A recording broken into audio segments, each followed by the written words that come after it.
Hi friends, இன்றைக்கி இந்த வீடியோவில் இளநீர் ஜெல்லி எப்படி பண்ணணும்னு பார்த்துடலாங்க. இதுக்கு மொத்தமே 3 பொருள் தான் தேவை. இளநீர், சீனி, அப்புறம் அகரகர். அகரகர் வந்து உங்களுக்கு எல்லா சூப்பர் மார்க்கெட்ஸ்லேயுமே வந்து கிடைக்கும். அதை நீங்கள் வந்து ஜஸ்ட் வாஷ் பண்ணி சோக் பண்ணி வச்சுக்கோங்க.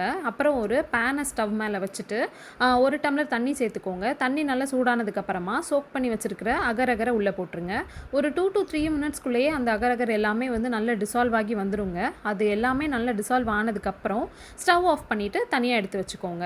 அப்புறம் எந்த பாத்திரத்தில் வந்து நீங்கள் ஜெல்லி செய்ய போகிறீங்களோ அந்த பாத்திரத்தில் ஒரு இளநீ அதை வந்து ஊற்றி உள்ளே சேர்த்துக்கோங்க.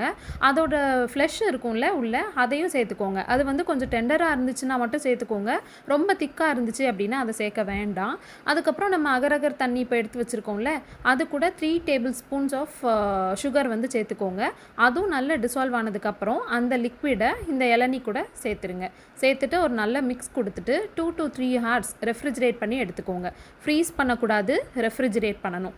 பண்ணி எடுத்துட்டீங்க அப்படின்னா உங்களுக்கு ஜெல்லி வந்து ரெடி ஆயிரும். இதை அதுக்கப்புறம் அப்படியே ஃப்ளிப் பண்ணி கட் பண்ணிங்க அப்படின்னா டெண்டர் கோகோனட் ஜெல்லி வந்து ரெடி. வீடியோ பிடிச்சிருந்துச்சுன்னா லைக் பண்ணுங்கள். சேனல் பிடிச்சிருந்துச்சுன்னா சப்ஸ்கிரைப் பண்ணுங்கள். தேங்க்ஸ் ஃபார் வாட்சிங். பை.